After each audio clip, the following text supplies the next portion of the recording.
Imagine, just for a second, that every single fundamental building block of matter is zooming around the universe at the exact speed of light, pure, massless energy. In that scenario, nothing ever clumps together. Atoms don't form, you and I simply do not exist. So, why do we? What actually grounds us into physical reality? Today, we're diving straight into one of the most mind-bending mysteries of physics, why anything has mass at all, and the deeply unsettling, silent cosmic event that could rewrite our entire reality in a split second. Back in the mid-20th century, physicists hit a massive wall. They were building these incredibly elegant mathematical frameworks called gauge theories to explain the universe's fundamental forces. On paper, they were absolutely beautiful, but there was a glaring problem. When they ran the math, the early versions of these theories stubbornly predicted that certain fundamental particles should be completely massless. Yet experiments were telling a totally different story. Particles like the W and Z bosons actually had mass, a lot of it. Science was completely stuck. Part 1. Mystery of the origin of mass. So, how do you solve a puzzle where the math says one thing and reality says another? To figure this out, scientists went looking for a theoretical mechanism. This search led to a particle you've almost certainly heard of, the God particle. But we need to clear something up right away. That nickname has absolutely zero to do with religion, spirituality, or anything mystical. Here's what actually happened. Back in 1993, Nobel laureate Leon Lederman was writing a book about this incredibly elusive, frustrating particle. Because it was so ridiculously difficult and expensive to find, he jokingly wanted to title his book The Goddamn Particle. But his publisher thought that was way too controversial, so they chopped off the damn and called it the God particle, purely as a clever marketing trick to sell books.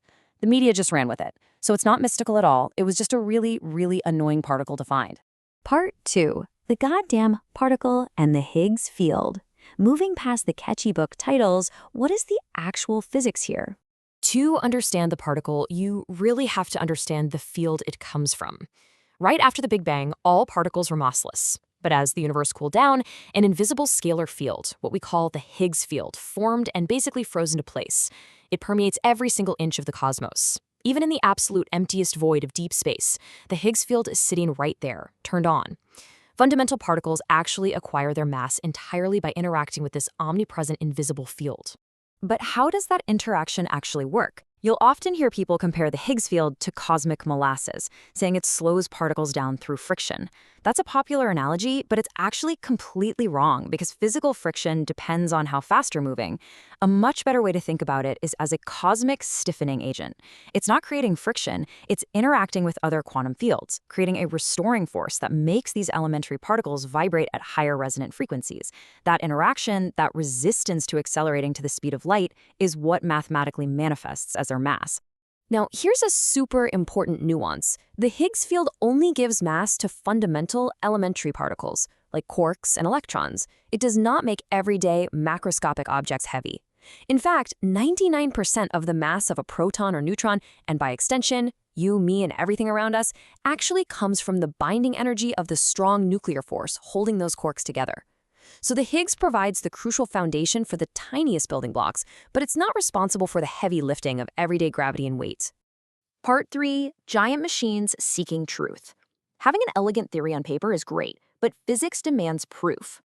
Back in 1964, physicists like Peter Higgs mathematically predicted this field. But proving it meant finding a physical ripple in that field, the Higgs boson itself. And that took almost 50 years. Why? Because the Higgs boson is highly unstable. It decays in a tiny fraction of a second, meaning you can't just find one laying around on Earth. To see it, scientists had to build the largest, most complex machines in human history to smash particles together and momentarily recreate the intense conditions of the early universe. This search took generations of engineering. First, we had the Large Electron-Positron Collider, or LEP, running in a massive 27-kilometer underground tunnel in Switzerland during the 90s. But accelerating ultralight electrons had severe engineering limits. LEP maxed out, only able to rule out boson masses below 114 giga-electron volts. To push further, we needed sheer brute force. So, scientists ripped out LEP and built the Large Hadron Collider in that exact same tunnel. They swapped light electrons for heavy protons, cranking the collision energy up to an unbelievable 14 tera-electron volts. But even the incredible LHC isn't enough to solve everything. Our current standard model of physics is great, but it has gaps. It doesn't explain dark matter, or gravity, or why there's more matter than antimatter. So the next step is the proposed Future Circular Collider. We're talking about an unfathomable 100-kilometer tunnel. It's designed to start as a high-precision Higgs factory and eventually evolve into a 100-teraV proton collider. That is a massive leap in power designed to crack the universe's deepest remaining secrets. Because here's the thing, finding the Higgs boson wasn't the finish line. It closed the book on 20th century physics, sure, but it kicked the door wide open for the 21st century. Proving the Higgs mechanism meant our foundational math was right, giving us the absolute confidence to hunt for the truly exotic, unseen phenomena hiding out there in the dark. With future tools like a 100 TeV collider, our discovery reach expands by an entire order of magnitude. We are essentially building the ultimate, most powerful microscope ever conceived for the universe, hunting for new heavy particles that could finally explain mysteries like dark matter. Part 4, Emotional Empirical Proof. Let's jump back to the climax of the LHC's monumental search. July 4, 2012. After decades of work, billions of dollars, and thousands of scientists collaborating worldwide, 2 independent experimental teams at CERN, Atlas and CMS, stood before the world. They had sifted through roughly 1 quadrillion proton collisions. And, hidden deep within that astronomical mountain of data, both teams found a bump, a brand new particle sitting at exactly 125 GeV, decaying exactly the way the math predicted. The elusive, goddamn particle was finally caught. The emotional weight of that room was absolutely staggering. Think about it. A 50-year-old math equation scribbled on a notepad was now an undeniable physical reality. Peter Higgs himself was in the audience that day, and he wept tears of joy. He actually lived to see his life's work empirically proven. It was final confirmation that an invisible, mass-giving field really does permeate our reality. Part 5. Silent Doom. Vacuum Decay.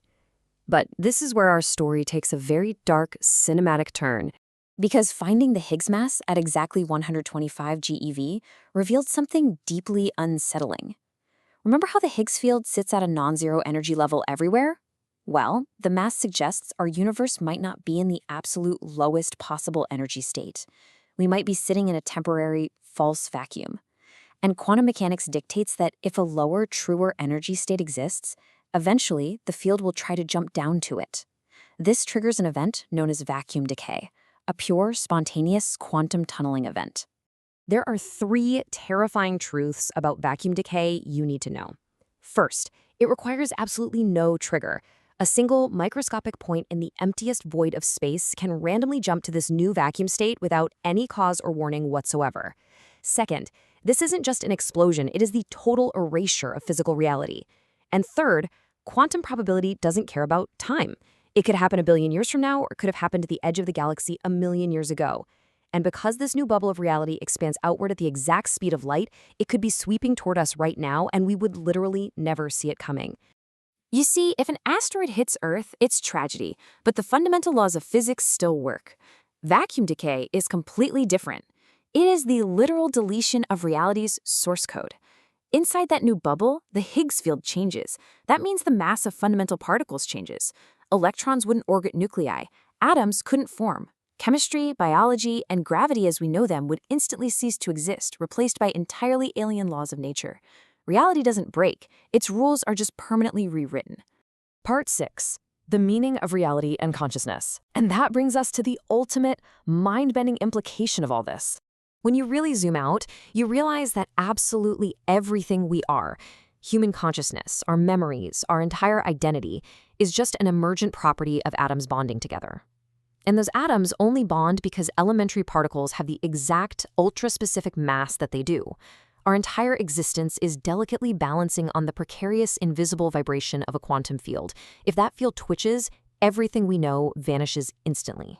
We spent half a century and billions of dollars to discover the very mechanism that gives us physical form, only to realize that the exact same mechanism holds the power to hit the cosmic reset button without a single second's warning. So, if the fundamental rules of our reality can be entirely rewritten in a completely random instant, what does that make us? Are we just a temporary, beautiful glitch in a cold quantum void?